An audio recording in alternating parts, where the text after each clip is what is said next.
tempat ini. Selalu saja ketika aku akan mengadakan pesta, pengemis-pengemis ini selalu datang ke sini. Pergi. Aku akan pastikan pestaku bebas dari mereka.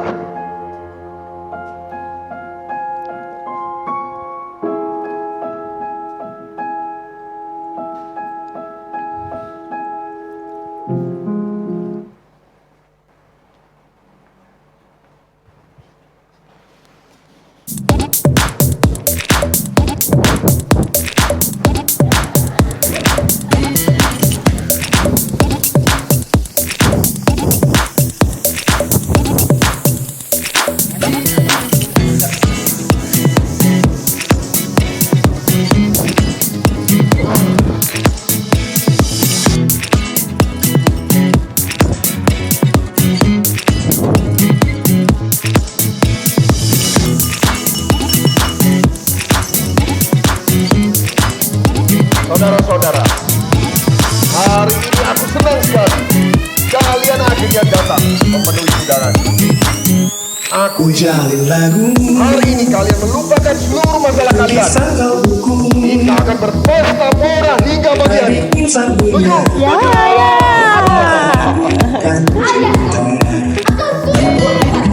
Betapa nikmatnya asmara. Kau dari dulu memang pandai sekali pada hati. Aku berjanji, setengah dari kekayaanmu akan diberikan padamu. Itu cantik ya. Cinta akan ku berikan bagi yang ibu yang damai. Cinta tentara asmara seindah lembayung senja. Selalu mempersiapkan Apa yang kuasa terlebih aku ingin indahnya nikmatnya cinta.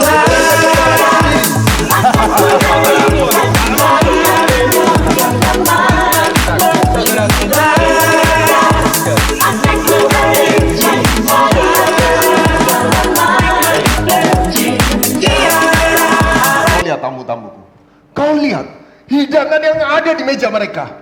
Makanan-makanan begitu lezat. Lalu kau berbicara tentang pengemis.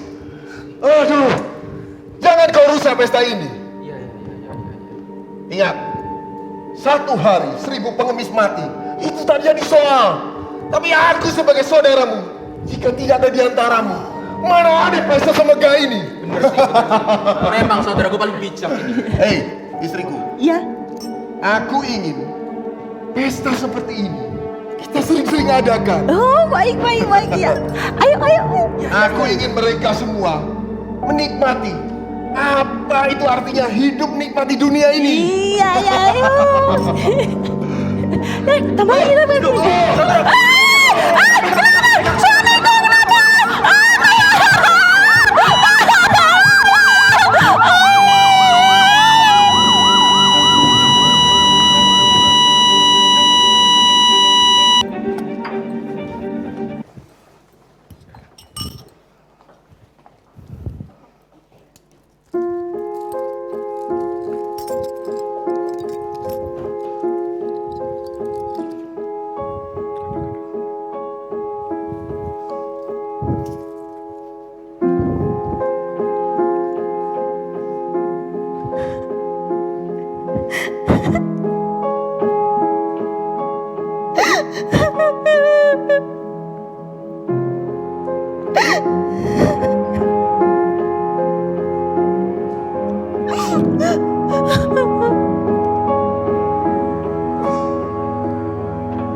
Apa arti hidupku tanpamu?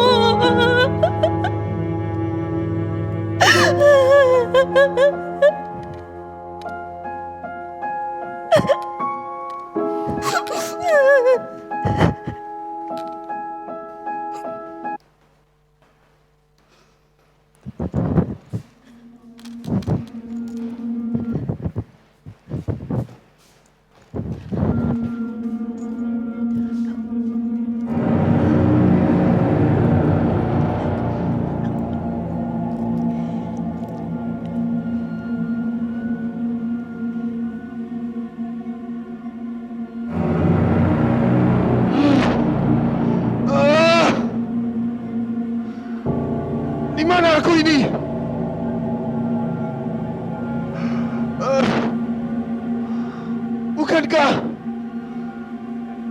Bukankah aku sedang bersama istri dan saudara-saudaraku?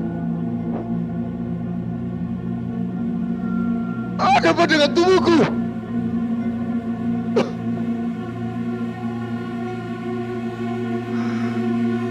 Derita di tempat ini terlalu berat. Aku tak seharusnya ada di tempat ini.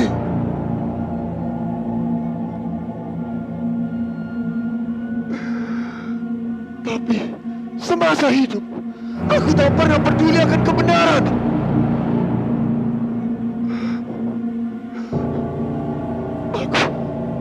Aku memang layak di tempat ini.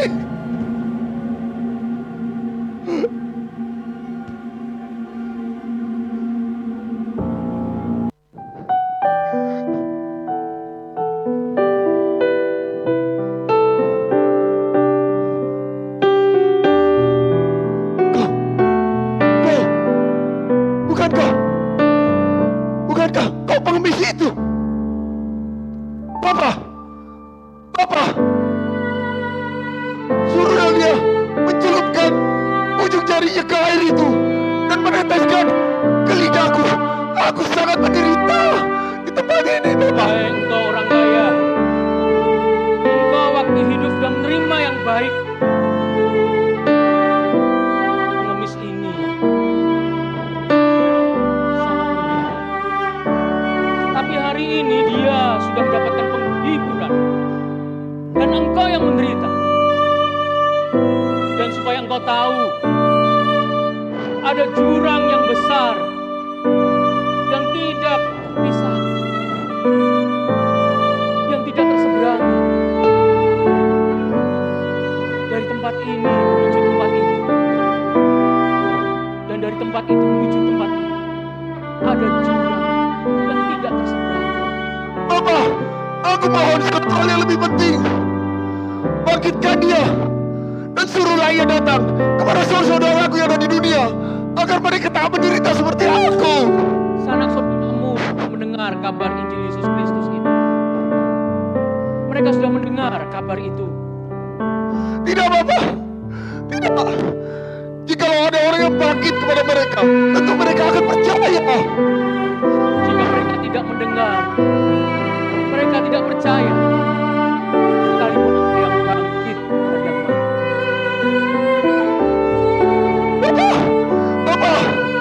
Papa, jangan tinggalkan aku. Papa, aku menyesal.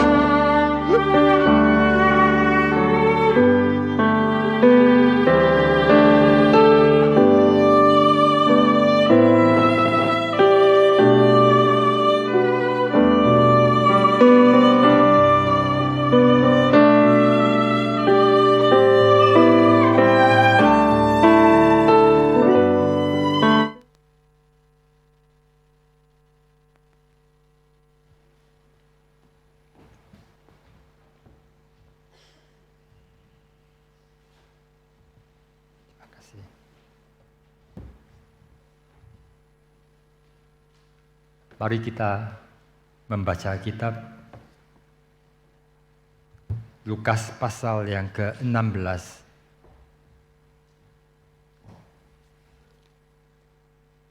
Injil Lukas pasal yang ke-16.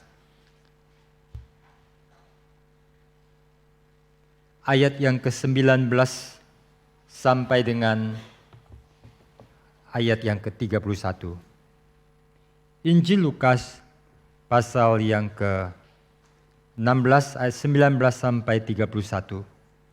Ada seorang kaya yang selalu berpakaian jubah ungu dan kain halus, dan setiap hari ia bersukaria dalam kemewahan. Dan ada seorang pengemis bernama Lazarus, badannya penuh dengan borok, berbaring dekat pintu rumah orang kaya itu, dan ingin menghilangkan laparnya dengan apa yang jatuh dari meja orang kaya itu. Malahan anjing-anjing datang dan menjilat boroknya. Kemudian matilah orang miskin itu, lalu dibawa oleh malaikat-malaikat ke pangkuan Abraham. Orang kaya itu juga mati lalu dikubur. Dan sementara ia menderita sengsara di alam maut, ia memandang ke atas. Dan dari jauh dilihatnya Abraham dan Lazarus duduk di pangkuannya. Lalu ia berseru katanya, "Bapa Abraham, kasihanilah aku. Suruhlah Lazarus supaya ia mencelupkan ujung jarinya ke dalam air dan menyejukkan lidahku, sebab aku sangat kesakitan dalam nyala api ini." Tetapi Abraham berkata, "Nak, ingatlah bahwa engkau telah menerima segala yang baik sewaktu hidupmu, sedangkan Lazarus segala yang buruk. Sekarang ia mendapat hiburan dan engkau sangat menderita. Selain daripada itu, di antara kami dan engkau terbentang jurang yang tak terseberangi, supaya mereka yang mau pergi dari sini kepadamu ataupun mereka yang mau datang dari situ kepada kami tidak dapat menyeberang." Kata orang itu, "Kalau demikian aku minta kepadamu Bapa, supaya engkau menyuruh dia ke rumah ayahku, sebab masih ada 5 orang saudaraku, supaya ia memperingati mereka dengan sungguh-sungguh, agar mereka jangan masuk kelak ke dalam tempat penderitaan ini." Tetapi kata Abraham, "Ada pada mereka kesaksian Musa dan para nabi. Baiklah mereka mendengarkan kesaksian itu." Jawab orang itu, "Tidak, Bapak Abraham. Tetapi jika ada seorang yang datang dari antara orang mati kepada mereka, mereka akan bertobat." Kata Abraham kepadanya, "Jika mereka tidak mendengarkan kesaksian Musa dan para nabi, mereka tidak juga akan mau diyakinkan sekalipun oleh seorang yang bangkit dari antara orang mati." Mari kita berdoa. Terima kasih Tuhan memberi kami satu kisah. Terlebih lagi memberi kami kisah untuk kami hidupi, kisah keselamatan, kisah anugerah. Dan inilah berita anugerah yang kami mau dengar. Di dalam darah Yesus ada penyucian dosa, ada keselamatan, dan boleh diterima kembali sebagai anak-anak-Mu. Dalam perjalanan hidup kami bergumul, kami berjuang untuk mencari sesuatu, tapi kami terhilang.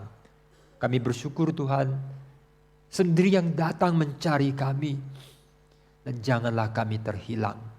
Baik kami yang ada di tempat-tempat yang celaka, ataupun jangan kami terhilang ketika kami di dalam rumah Tuhan, jiwa kami sendiri hilang. Tuhan berilah kami pengertian dan Roh-Mu bekerja, agar kami sungguh diikat oleh kasih-Mu, dijaga oleh anugerah-Mu, dan boleh hidup menikmati Engkau dan memuliakan nama-Mu. Di dalam nama Tuhan Yesus kami bersyukur dan berdoa. Amin. C.S. Lewis pernah mengucapkan satu kalimat yang bahasa Indonesianya diterjemahkan demikian. Hampir seluruh kisah yang kita sebut sebagai sejarah manusia adalah kisah panjang menyedihkan tentang manusia berusaha menemukan sesuatu yang lain daripada Allah yang akan membuatnya bahagia. Manusia itu ingin mencari bahagia, tapi caranya beda.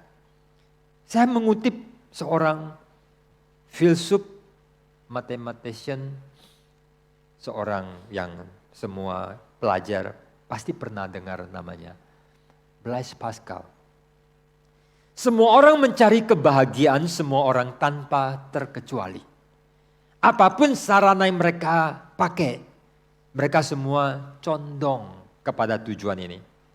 Alasan sebagian orang pergi berperang atau menghindari perang, keinginan yang sama memotori dua-duanya. Hanya dilihat dari sudut pandang yang berbeda dan cara yang berbeda. Kehendak tidak akan pernah mengambil satu langkah pun kecuali pada tujuan inilah, pada tujuan ini. Inilah motif setiap tindakan dari setiap orang, bahkan dari orang yang menggantung diri. manusia didorong oleh sesuatu yang membuat dia itu bahagia. Inilah pencarian setiap kita. Caranya, pengertiannya kita yang beda. Bahkan orang yang pergi bunuh diri pun sesungguhnya motivasi yang sama. Ketika orang bahagia, dia mau hidup selamanya. Waktu orang menderita, dia mau mati saja. Sesungguhnya ada sesuatu yang menggarisbawahi. Mereka ingin bahagia. Saudara, mencari bahagia itu bukan dosa. Tapi itu kecenderungan yang Tuhan tanam. Supaya kita mencari dia. Supaya kita boleh mendapatkan dia. Tapi dosa membuat kita justru dorongan ini membawa kita lari dari Tuhan. Tuhan berkata, carilah hidup, kenapa mau mati? Saudara, keinginan manusia dikatakan oleh C.S. Lewis terlalu mudah dipuaskan. Manusia makhluk lemah, remeh, sembrono, dan tidak baik. Sesungguhnya kita tuh kurang memiliki motivasi untuk mencari hidup dan mencari bahagia itu. Kita puas dengan uang, puas dengan kenikmatan, puas dengan hal-hal yang berdosa. Padahal Tuhan menyediakan di hadapannya sukacita senantiasa. Nikmatnya adalah tersedia limpah bagi kita. Saudara, ketika kita mendapati dalam diri kita ada dorongan ini, mari kita dengan pengertian yang benar mencari dengan sikap benar. Dan pencarian yang benar akan menimbulkan satu transformasi jikalau kita menemukan yang benar. Itu bahwa kita mencari apa yang menjadi dorongan dalam diri kita, itu adalah di dalam Tuhan. Maka kita mencari Tuhan.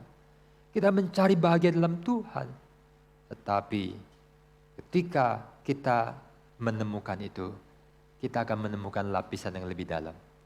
Kita menemukan bahagia bukanlah tujuan kita. Kita menemukan bahwa Tuhan itulah bahagia kita. Waktu kita masih lemah, kita mencari apa yang salah, dorongan yang baik pun ketika mencapainya menemukan ada kekurangan. Tapi itu dorongan baru awal. Seperti orang datang ke gereja cari teman, cari pacar, cari kerja, cari bolo, cari selamat. Tetapi setelah dia menemukan, dia akan melihat satu kehampaan. Itu pencarian yang baik. Tapi baru tahap awal itu dia menemukan bahwa yang lebih baik adalah bahwa dia menemukan Tuhan itu. Jikalau orang terus mengejar bahagia dan dia menemukan bahagia, apakah dia bahagia? Itu baru langkah awal yang tidak sempurna. Karena ketika orang terus mencari bahagia, kapan dia bahagia? Orang yang mengejar bahagia menemukan Tuhanlah bahagia itu. Dan dia tidak lagi mencari bahagia, dia hidup dalam bahagia. Ada lapisan-lapisan kebenaran yang terlalu sulit, yang sering kali kita sulit untuk memahaminya. Manusia mau tak mau, kita harus akui, kita orang yang mencari apa yang baik. Kita kerja, kita berjuang, kita sekolah atau tidak sekolah, sama. Yang malas dan rajin tujuannya sama. Untuk hidup yang baik dan bahagia. Cuman ngertinya beda. Yang dangkal sama yang tinggi. Tetapi bahkan yang paling tinggi setelah kita mencapai kesuksesan puncak teratas, kebahagiaan, kenikmatan, kita menemukan bahwa itu tetap kurang. Nah, inilah lapisan rohani yang lebih dalam. Itu bahwa mereka tidak bisa terus mencari bahagia yang tidak pernah puas. Karena hanya Tuhanlah yang bisa memberi mereka kepuasan. Dan akhirnya mereka hidup di dalam Tuhan. Hidup di dalam bahagia sebagai buah. Dan bahagia tidak lagi dicari. Seorang yang terus mencari bahagia itu cuma awal. Itu menarik. Tapi setelah itu dia akan mengalami satu transformasi jika dia telah menemukan sumber itu. Sumber bahagia itu. Ketika orang telah mencapai level yang lebih tinggi, dia akan mengatakan sekalipun aku tak bahagia, aku bahagia. Karena aku punya Tuhan. Amin saudara-saudara. Itulah Alkitab. Kita berbicara kepada orang-orang manusia dari darah dan daging. Tetapi setelah itu mereka menuju pada sesuatu yang rohani. Apa kaitan ini dengan kisah yang begitu luar biasa? Terima kasih kepada mereka yang membawa kita melalui drama, melihat sekelumit kisah itu yang Tuhan sampaikan kepada kita. Orang kaya, orang miskin, dua hidup yang kontras. Satu sangat mewah, sangat enak. Sebagian orang kalau pakai baju tertentu itu tidak enak. Baju itu ada yang cuma 20.000, ada yang cuma 5.000 di tempat loak, ya, ada yang kasar, ya, ada yang tak bisa pakai, ada yang baju orang itu mahal, jutaan. Ada baju bayi pun 2 juta, ya, di tempat-tempat mahal, anak orang kaya. Ya. Ada baju itu dalamnya itu linen, atau sutra halus. Ada baju yang ketika dipakai musim panas terasa dingin, musim dingin terasa hangat. Enak. Ya. Orang kaya itu punya istana, punya rumah, musim dingin, musim panas, musim hijau, musim kemarau. Ya. Tidak kayak orang yang kadang kesulitan kalau lagi hujan banjir, tidak ada tempat pilihan. Yang di dalamnya itu nyaman, enak. Yang di luarnya itu jubah ungu. Ya, ya seperti kalau ada ahli hukum pengacara kondang Indonesia itu bajunya bertebaran, ya, yang dari atas ke bawah, wah luar biasa. Orang yang hidupnya nyaman, yang beberapa waktu lalu kita ada suatu pernikahan crazy rich, pernikahan yang mewah, orang-orang kondang, lalu mobil berjejer, mobil biasa, tidak akan dijejer di sana, mobil-mobil yang mewah-mewah, yang harganya MM-an, keren, viral. Yang ada di sana, yang menikah di sana, itu akan merasa mereka manusia kelas spesial, nikmat sekali. Mereka bukan orang biasa, berkelas. Tapi yang satunya lah orang miskin.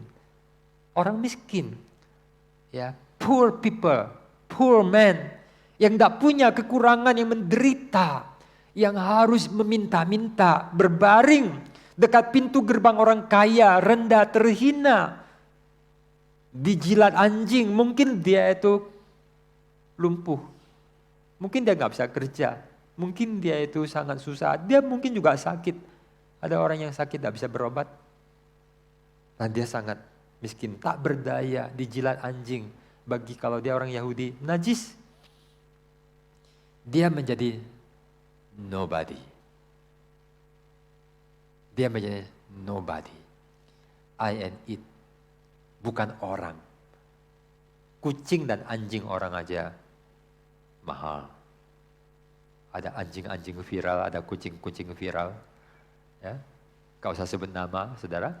Ada kucing-kucing orang terkenal, ya, yang hidupnya jauh lebih nyaman, yang kaya, yang punya AC, yang kalau sakit ke dokter, ya, yang ada yang ngerawat, yang kalau tidak ada yang jaga, ada hotelnya. Saudara, yang punya anjing itu ada hotel, tidak menghalangi kalau mereka kalau mau bepergian. Ada hotelnya, ada rumah sakitnya, ada operasinya, berapa puluh juta. Itu adalah orang-orang yang kaya, beda dengan orang yang miskin. Matilah orang miskin, dibawa ke pangkuan Abraham, orang kaya juga mati, dikubur, lalu mempunyai alam yang berbeda, lalu terjadilah satu kontras. Lalu dalam kondisi demikian dia meminta Bapak Abraham. Bapak Abraham, wah ini keturunan Abraham ini. Ya, keturunan Abraham. Jangan pikir kamu adalah keturunan Abraham. Abraham menjadi your protector. Yakin you pasti selamat. Konteksnya dia menyebut Abraham sebagai bapaknya. Tolonglah minta, ya, jiwa bosi masih ada. Lazarus, kasih aku, layani aku, kasih aku air. Lazarus pun jadi pesuruh yang biasa dihina. Karena aku sangat kesakitan dalam nyala api. Jawab Abraham, nak, ya, disebut anak, tetapi tidak memiliki anugerah dan relasi. Ada anak itu anak jahat. Nak, son, boy, tapi kamu sudah menjadi di luar anugerah, engkau jadi terlaknat. Ingatlah, sadarlah bahwa kamu telah terima semua yang baik dan Lazarus terima yang buruk. Itu bagian kamu. Satu lagi, antara kita ada jurang yang tak terseberangi untuk mencegah saling akses. Jadi jangan berharap. Putus asa, dia pikir saudara. 5, tolong suruh Abraham kirim orang mati, Lazarus. Kalau ada orang yang mati bangkit, wah itu mujizat. Maka mereka akan bertobat. Aku dulu tidak mau dengarkan. Aku pergi ke sinagog. Aku beribadah, aku ada bistonan, aku banyak kenalan. Para rohaniwan itu my friend. Mereka sangat mendukung, mereka sering juga dapat rezeki dari saya. Ya. Tapi sekarang saya tidak bisa menyangka bahwa aku ada di sini. Karena di alam maut, di alam akhirat, semua itu open, semua itu terbuka. Mereka saudaraku, kalau ada yang bangkit dari antara orang mati, mereka akan tobat. Tidak. Kalau mereka itu ada kitab suci, perjanjian lama, kitab Musa dan para nabi, tidak mau dengar, jangan pikir mereka mau dengar. Mereka sudah baca kitab, kalau orang itu hatinya sudah tidak benar, membangkang, sekalipun ada mujizat, dia tidak mau. Yesus ketika bangkit, orang menuduhkan semua yang tidak baik. This is the story. Manusia mau cari yang baik, selamat, sejahtera. Apa kaitan sama orang kaya dan orang miskin ini? Ada suatu pertanyaan teologis yang dalam cerita sederhana menjadi pergumulan yang sangat sulit. Kenapa orang kaya masuk neraka? Kenapa Lazarus miskin masuk ke dalam pangkuan Abraham? Apakah karena orang kaya maka masuk neraka? Karena miskin masuk ke pangkuan Abraham? Tidak mungkin kita mengakui bahwa orang yang kaya itu terlaknat. Bukankah ada orang kaya dan kekayaan itu adalah juga berkat? Apa yang membedakan? Yang satu ke neraka, ke dalam alam maut, penderitaan, terbuang, terlaknat. Yang satunya diberkati. Apakah karena alasan miskin dan kaya? What's your answer? Apa alasannya? Kita pergi ke Kejadian pasal 4. Ada Kain, ada Habel. Habel mempersembahkan ternak. Kain mempersembahkan hasil tanah. Saudara, masih ingat? Apa yang membedakan Habel? Apakah Tuhan lebih suka ternak? Daging? Ini kan pertanyaan yang juga masih dipikirkan orang. Tapi lebih sering sudah digumulkan lebih daripada orang kaya dan orang miskin ini. Saudara, Alkitab seringkali memberikan sesuatu data yang sebenarnya sangat singkat. Terlalu sedikit. Kadang cuma 1%. Hati-hati dalam kita menafsir, tidak boleh berlebihan. Tapi kalau ada petunjuk dan prinsip, kita belajar hikmat. Saudara, karena ini bukan kelas studi PA, kita berdialog dan Anda mendengarkan dengan sangat baik. Berfirmanlah Pak, teruskan, kami siap mendengar. Ya, terdiam dan terus menyimak. Maka saudara, kita lihat di dalam kisah Kain dan Habel. Kain mempersembahkan hasil tanah. Habel mempersembahkan ternak, yaitu kambing, domba, anak sulung. Ya, ada? Mari kita buka. Kejadian pasal keempat. Kejadian pasal keempat.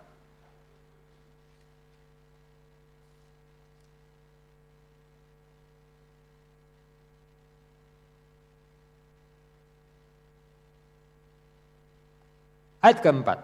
Habel mempersembahkan korban persembahan dari anak sulung kambing dombanya. Tambah lagi apa? Kenapa ada detil? Yang detil kadang itulah petunjuk-petunjuk. Ya.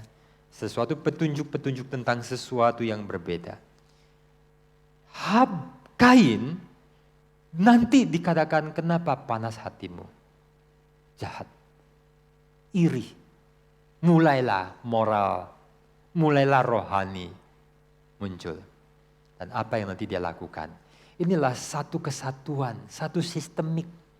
Dari satu pribadi ada jiwa yang terdalam karakter yang nanti dari situlah akan mengalir. Semua hal-hal yang nanti akan keluar. Siapa sesungguhnya dia? Kadang apa yang orang katakan, apa yang orang lakukan tidak menunjukkan apa sesungguhnya orang, yaitu bahwa orang bisa berbuat baik dari orang yang jahat. Orang bisa sembahyang dari hati yang menyembah berhala. Tapi orang yang jujur akan menyembah dengan kesungguhan. Mana yang sungguh, mana yang tidak. Kain jahat, Kain iri, Kain panas, Kain membunuh. Kain tidak lurus. Bahkan ketika dia sembahyang. Sedangkan Habel yang setelah dia mati darahnya berbicara orang benar. Satu orang benar, satu orang fasik. Intinya di situ. Satu beribadah dengan ketulusan. Dan dia memberi persembahan anak sulung dan lemak-lemaknya. Saudara, mari kita lihat. Ada Yusuf yang disebut Barnabas. Dia mempersembahkan seluruhnya dan disebut anak penghiburan. Dia bukan hanya mempersembahkan hartanya, dia mempersembahkan hidupnya dengan ketulusan, a whole story consistently. Tetapi Ananias dan Safira juga pergi ke gereja memberi persembahan lebih banyak dari orang-orang lain. Separuh hartanya. Tapi jahat. Apa yang kelihatan keluar kita tidak bisa tahu. Kadang kita hanya lihat hasilnya, kadang kita nggak pernah tahu ujung hidup manusia. Tapi semua itu jelas di hadapan Tuhan. Yang satu itu ada suatu hati, rohani, iman. Yang satu ada irreligious, kefasikan, ketidakberimanan. Ya. Ini sesuatu yang siapa yang tahu? Maafkan, Anda duduk di sini. Siapa yang tahu hati Anda tertuju pada Tuhan atau kepada yang lain? Siapa yang tahu bahwa Anda duduk di sini merenungkan firman atau sedang mencela firman? Siapa yang tahu Anda berdoa atau Anda sedang memikirkan salahnya orang lain? Hanya Tuhan yang tahu. Sistemik. Kadang orang lain tidak pernah tahu sama sekali sampai akhir hidup. Tapi Tuhan selalu tahu. Kadang itu nyata. Apa yang dalam hati akan keluar di dalam sesuatu kesaksian yang baik atau yang berakhir dalam sesuatu terlaknat. Saudara, saya memikirkan tentang persembahan sulung. Waktu baptis Sidi, saya orang yang sungkan dan bicara keuangan itu hati-hati. Tidak mengancam, tidak mengutuk, tidak menjanji apa. Sehingga sangat sungkan. Kadang ada hal-hal di mana saya masih menyimpan, tidak bicara. Misalnya kalau ada jemaat yang belum memberi perpuluhan atau tidak setia di dalam hal apa, masih sungkan. Nah, maka pada tahun lalu saya memutuskan yang memberi perpuluhan itu tulis nama. Ya. Sebelumnya tidak tulis nama. Sehingga kadang itu saya nggak merasa ada satu kesungguhan. Asal aja, nobody, tak jelas. Tuhan pun tak jelas. Tapi begitu tulis nama, itu langsung ada satu perbedaan. Yaitu ada menjadi berbeda. Angka itu susah dihitung. Tapi ada satu perubahan. Saya harap itu bukan karena dilihat oleh gembala dan keuangan. Bahkan tidak semua pengurus pun tahu. Karena keuangan kita itu bukan satu orang yang tahu. Tapi keuangan itu bisa diperiksa. Bahkan oleh semua pengurus. Tapi tidak selalu diumumkan, ditempel-tempelkan. Tapi semua itu dengan jelas. Lalu kemudian saudara, itu ada perubahan. Saya harap itu bukan karena ada yang lihat, ada yang tahu angka. Tapi dari kesungguhan, karena untuk Tuhan, dilihat Tuhan. Saudara, biarlah kita itu ada semacam kesungguhan. Ketika kita duduk beribadah, kita itu bernyanyi, kita memberi persembahan. Itu menyatakan sesuatu yang di dalam diri kita. Dalam kesungguhan. Kemarin habis dari pemuda, saya pulang, mandi dan makan. Makan terakhir, anak-anak sudah makan, biasa ada yang tugas cuci piring. Lalu anak yang lebih kecil, kedua yang tugas cuci piring, kakaknya mandi karena juga dari remaja dan lain-lain. Lalu kemudian saya makan. Habis makan, dia sedang cuci piring. Hampir selesai dan saya bawa agak ngomel. Udah selesai, kalau tidak salah dia ngomong, tidak mau lagi cuci, tugas sudah selesai. Mereka masih dilatih, karena cuci piring bukan satu sukacita yang besar. Ya. Saya dalam hati mikir, hitungan. Tapi kemudian, waktu saya lihat, dia cuci. Saya senang. Dia belum sempurna untuk aku cuci, aku senang membantu. Papa, mama, duduk sana aja. Anakku belum seperti gitu. Ya. Masih berlatih untuk mengerjakan hal-hal yang sebenarnya orang tua pun juga sebel untuk mengerjakan semua kerjaan rumah tangga. Seperti kita. Tapi ketika saya lihat dia bercuci, selesaikan. Saya senang. Dia tetap melakukan. Saudara, orang tua seringkali mengamati hal-hal kecil. Apa yang dilakukan? Di mana ada hati? Walaupun dia itu belum sampai sangat dewasa, sukacita yang kita pun kadang melayani juga kadang itu bisa malas. Tapi ada yang walaupun demikian, aku harus rajin. Aku harus memacu diri.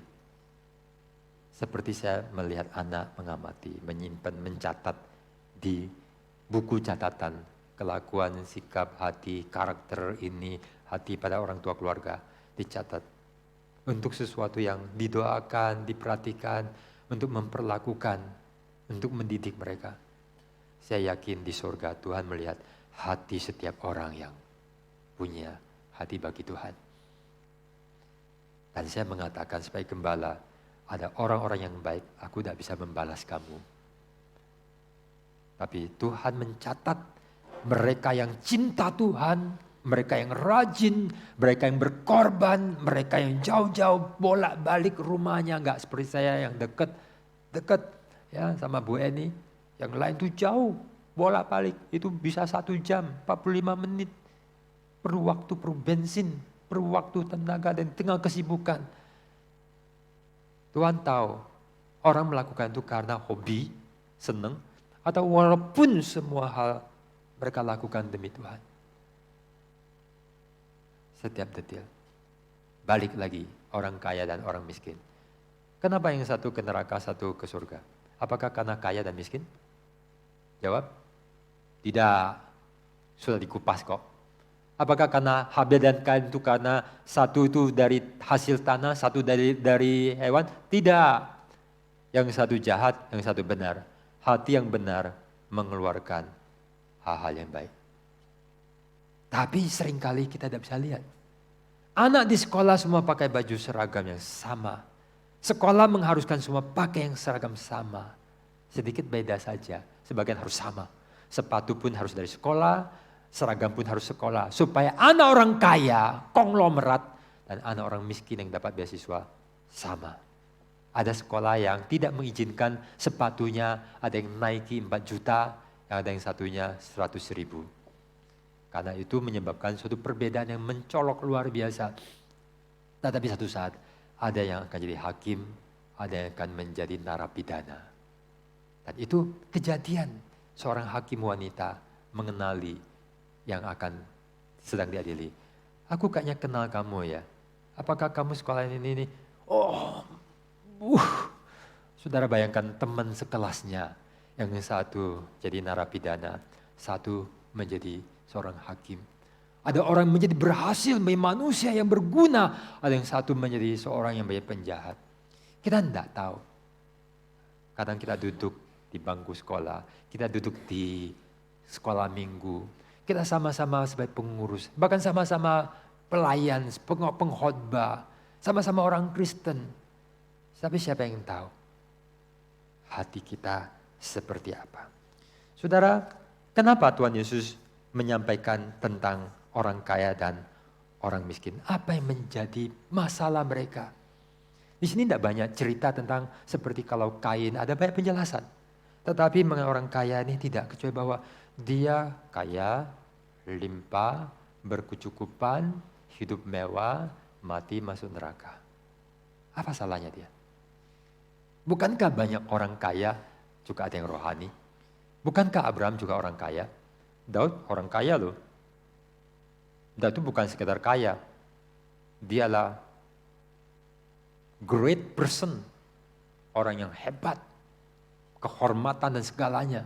Dia juga diperkenan Tuhan. Jangan selalu namanya kaya itu berarti buruk. Ya. Tapi kenapa di sini kayanya, orang kaya ini buruk?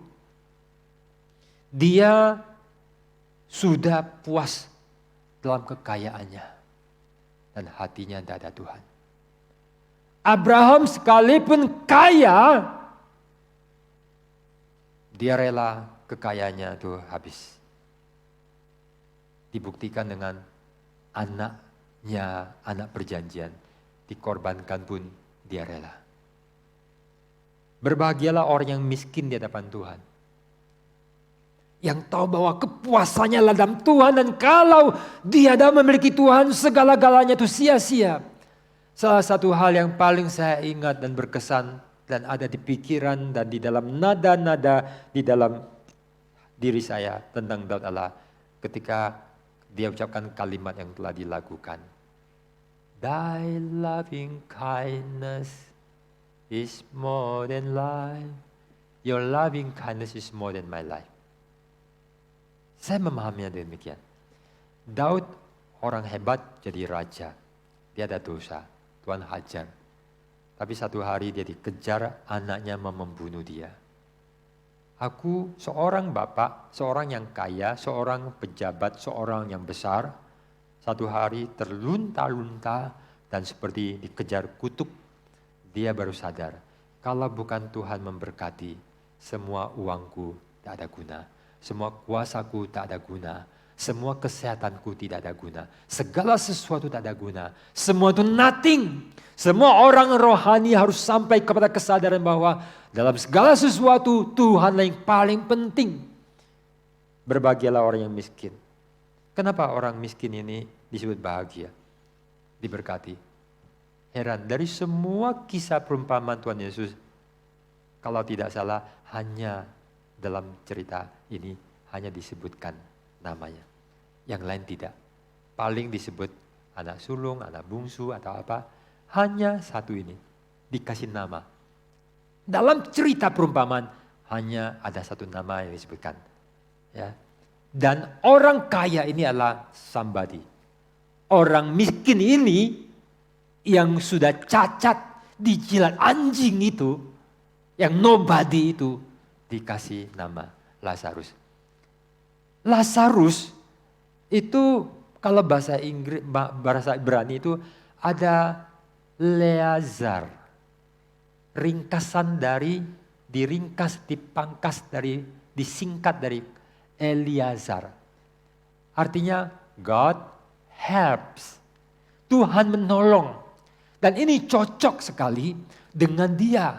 Seorang miskin, mungkin cacat, yang sering kelaparan, yang sakit tidak ada obat, yang mengharapkan belas kasihan. Tapi diusir sama Roni tadi. Diusir, mengganggu. Ya. Mengganggu pesta. Ya. Jadi orang inilah orang yang sangat sadar kekurangan. Sangat membutuhkan Tuhan. Berbahagialah orang yang miskin di hadapan Tuhan. Saudara, ada dimensi yang kita sangat sulit memahami. Saya pernah singgung nama seorang hebat. Seorang bernama Robert Coles. Seorang hebat, seorang dokter medis, seorang yang punya kantor di Harvard sebagai guru besar, seorang profesor, orang yang kelas atas. Kemudian dia belajar sastra, pujangga, dan dia menemukan bahwa ahli-ahli psikologi kadang yang terbaik adalah para sastrawan. Ya, orang-orang yang seperti penulis novel Walker Percy yang saya belum banyak baca bukunya, orang-orang yang tokoh-tokoh seperti Dostoevsky, mereka itu psikolog yang jauh lebih baik daripada Sigmund Freud, lebih dari banyak yang lain. Dan dia kemudian melayani orang-orang bawah. Dia pergi, dan ketika ada masalah rasial, masalah tentang orang kulit hitam itu dianggap anjing, dipukul, dan macam-macam, anak kulit hitam tak boleh sekolah di tempat kelas orang lingkungan kulit putih. Lalu oleh amandemen keputusan presiden dan undang-undang itu tidak boleh, harus, tapi boykot, ya, lemparin batu sampai polisi lokal tidak mau ngurusin, perlu dikirim polisi federal. Wah, ini sedikit beda sama kita ya, kita tidak punya masalah gitu ya. Ada polisi federal dari pusat kota, dari tempat pemerintahan pusat dikirim. Ya, jadi ada anak kecil itu pergi ke sekolah, berbaris orang bukan menyambut dia, tapi ngutukin dia, ngancam dia, mau hajar dia. Lalu anak kecil cewek ini diiringin oleh 2 polisi federal masuk ke dalam kelas di mana semua anak lain tidak mau sekolah. Ya, boykot. Nah, dia melihat demikian. Dia terkejut dengan moral, kerohanian, termasuk orang-orang Kristen. Gimana sikap-sikap mereka. Wah, ternyata orang yang namanya menyembah Tuhan, orang Kristen, ada sesuatu yang bermasalah. Nah, dia mulai tertarik, lalu kemudian mulai mempelajari, mulai menyelidiki, melayani. Dan dia mau melayani, mewawancarai orang kulit hitam, tapi tidak mau dilayani. Saya bisa bantu apa? Bantu bersih. Setahun dia cuci WC, bersih-bersih, sedot debu. Profesor Harvard yang punya rumah mewah, punya mobil mewah, BMW dan lain-lainnya, yang punya kehormatan hidup nyaman sangat tinggi. Lalu dia melayani. Saudara, singkat kata, dia menemukan bahwa ada orang-orang yang begitu miskin yang suatu saat mengangkat anaknya di atas pendetanya. Ini anakku, ya, sakit tak bisa berobat, ya. You berkhotbah yang nyaman-nyaman, tapi anak ini seperti apa? Ya, kenapa Tuhan tidak nolong dia angkat ke salib? Saudara, inilah pergumulannya.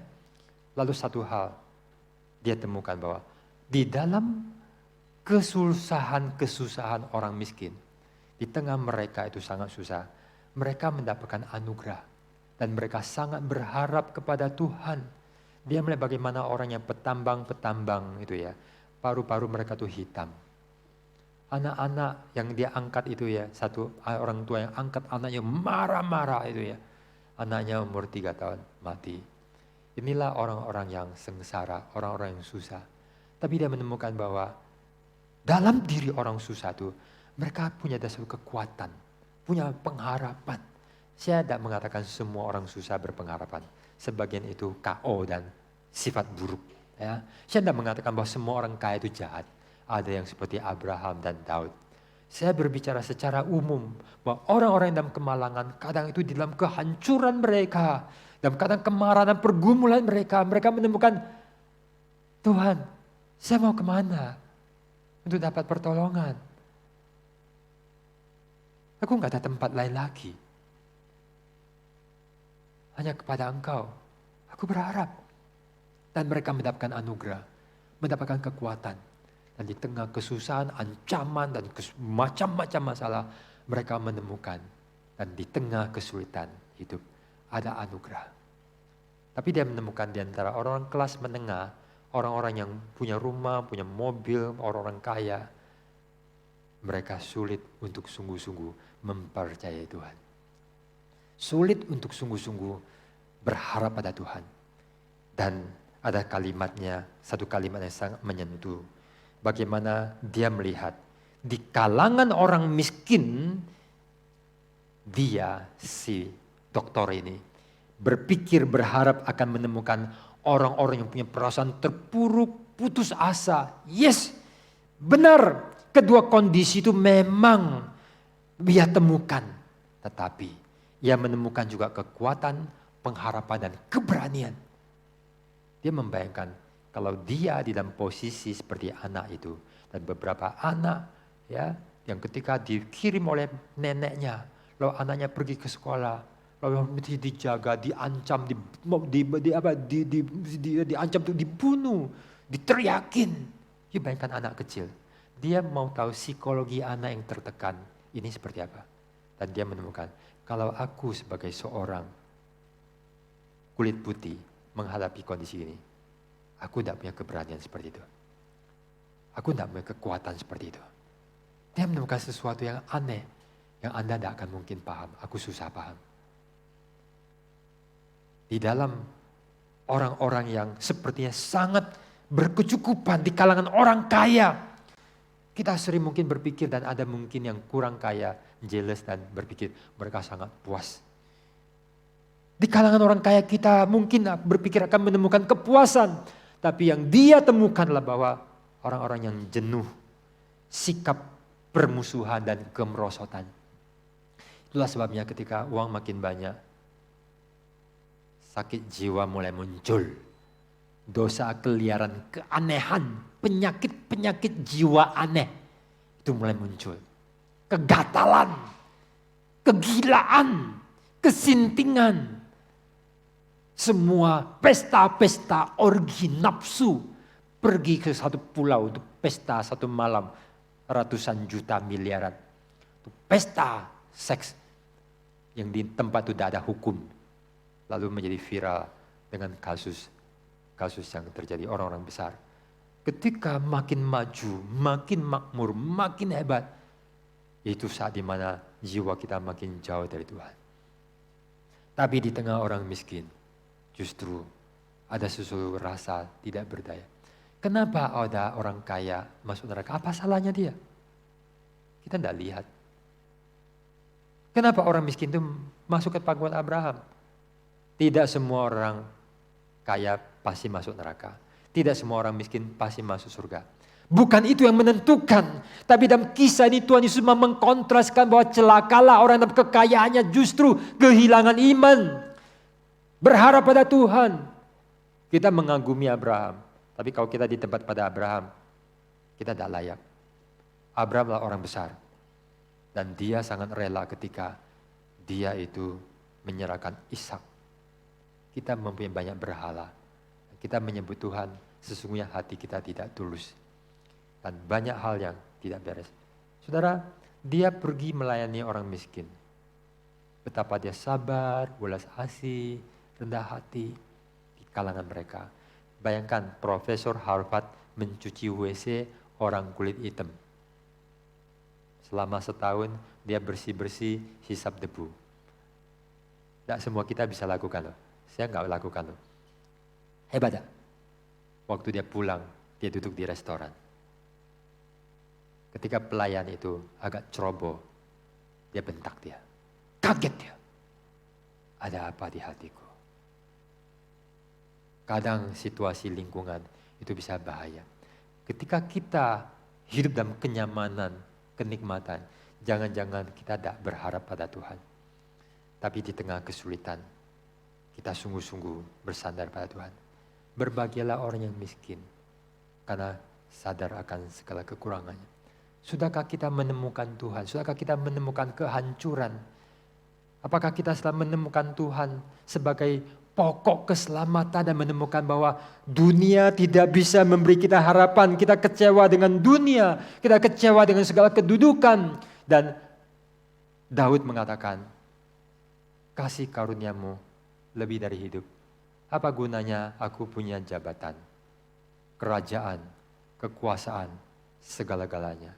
Ada orang mempunyai segala sesuatu dan dia jadi hamba. Ada orang mempunyai segala sesuatu, tetapi sesungguhnya dia milik Tuhan. Dan segala sesuatu adalah alat yang boleh datang dan bisa pergi. Sudahkah kita menemukan Tuhan sebagai pokok keselamatan, sukacita? Dan itu harus terjadi setelah kita dihancurkan. Abraham dihancurkan, Daud dihancurkan, Paulus dihancurkan. Semua orang rohani adalah orang yang sudah pernah hancur. Dan Lazarus sangat diberkati karena dia sudah nothing, sudah sangat rendah. Dia sudah nobody. And my only hope is Jesus. Apa harapanmu? Kekayaan, kenyamanan, kesenangan? Banyak orang hati belum lurus.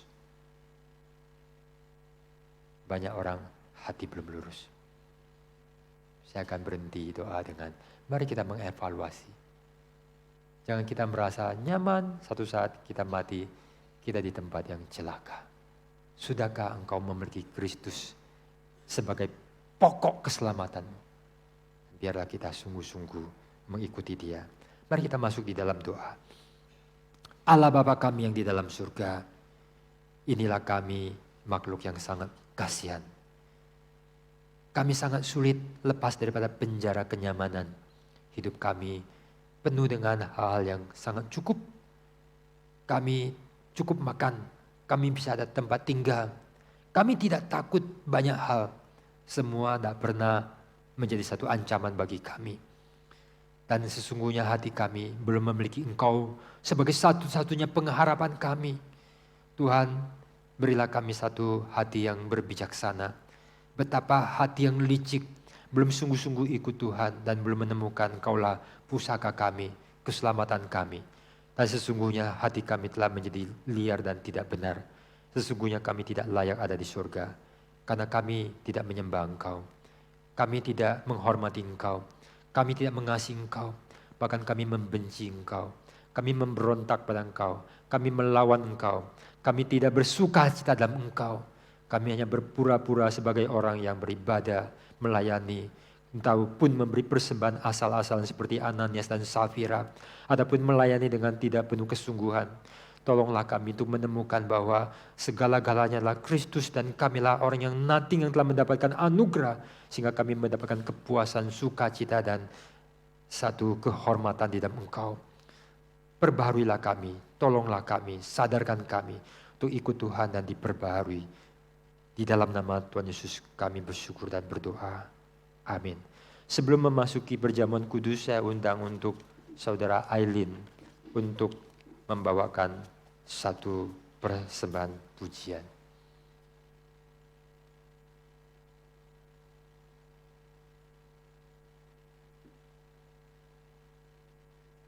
Saudara Aileen akan ujian recital untuk studi musiknya 6 Maret. Kita doakan setelah selesai maka dia akan resmi menjadi lulus, tapi akan praktek setahun. Nanti habis ibadah akan ada pre-recital di lantai 3. Itu untuk undangan saja atau untuk semua jemaat yang diundang? Semua jemaat diundang jam 12.30. Mari kita akan menikmati lagu pujian sambil mengarahkan hati kita kepada Tuhan.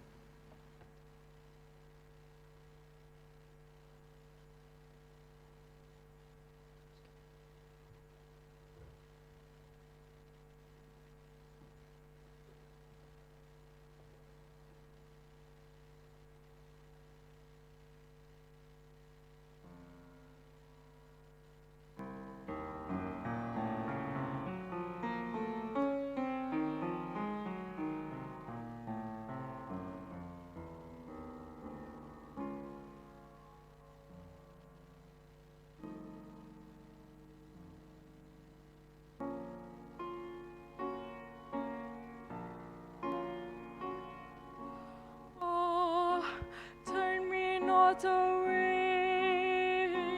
Receive me, though unworthy. Oh, turn me not away. Receive me, though unworthy. Hear thou my cry, hear thou my cry. Behold, Lord, my distress. Answer me from thy throne. Hasty, Lord, to mine aid. Thy pity show in my deep anguish. Thy pity show in my deep anguish. Let not the sword of vengeance smite me. Thou righteous thine anger, O Lord, shield me in danger. O regard me, on thee, Lord, alone will I go.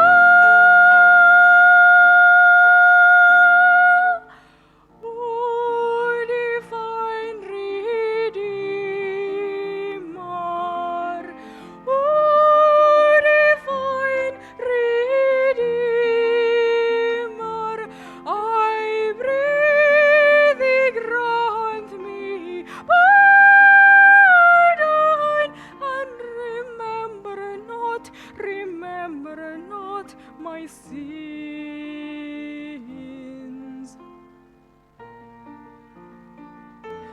Forgive me, O divine Redeemer, I pray thee grant me pardon and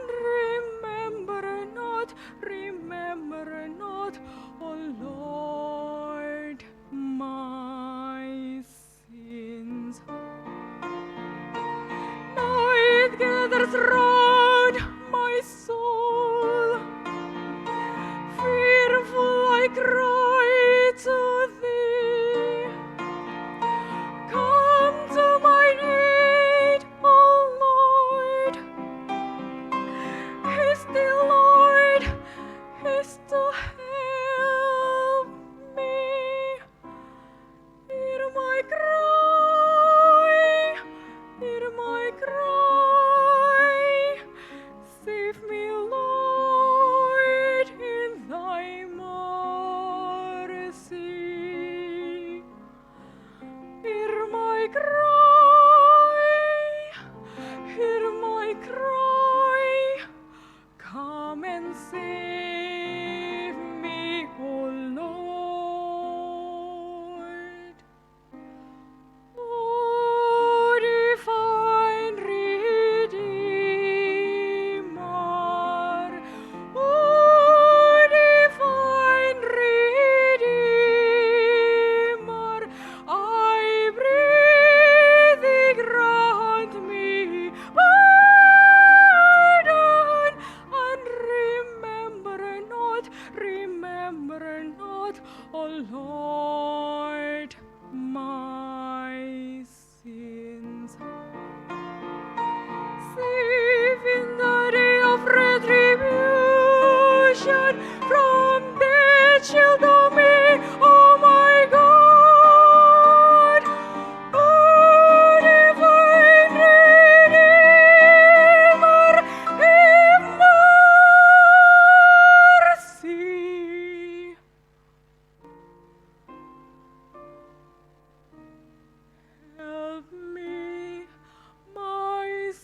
Saya pernah dengar lagu ini, tapi hari ini saya putuskan menjadi satu lagu favorit saya. Seperti firman Tuhan yang dalam hati pikiran saya, lagu ini meneruskan satu berita. Ya, saya harap Aileen makin menghafal sampai kalau mimpi pun lagu ini terus dinyanyikan. Betapa seorang yang mempunyai satu pergumulan dalam pengampunan dosa, penghakiman, seorang yang sungguh-sungguh bergantung sama Tuhan. Kata-kata, nada, semua itu begitu bagus. Kiranya ini juga menjadi satu sikap hati kita. Kita orang yang bermasalah, orang dalam kesulitan. Berbahagialah orang yang hidupnya mengalami kesulitan, gelombang. Karena itulah cara Tuhan untuk kita menemukan Dia. Tapi ketika kita di dalam kelancaran, you forget God. Bahkan you memperalat Tuhan. Dan kita terhilang. Kita tidak pernah menemukan satu sukacita, rahmat, anugerah, kebahagiaan yang penuh dalam Tuhan. Setiap orang mencari bahagia. Kita mau bahagia. Tapi bahagia akan menipu kita. Karena pencarian bahagia harus sampai membuat kita menemukan Tuhan, bahagia dalam Tuhan. Sampai kita mengatakan, aku tidak bahagia pun, tak apa-apa. Yang penting aku punya Tuhan. Tuhan sangat senang. Seperti saya kemarin ingat gimana. Saya mengamati anak saya mencatat dalam pikiran saya ingat Tuhan melihat hati, pikiran, jiwa. You have a heart for God, a heart for God, hati yang dipersembahkan pada Tuhan. Tuhan memberkati kita semuanya. Mari kita akan menyiapkan hati untuk menerima perjamuan Tuhan.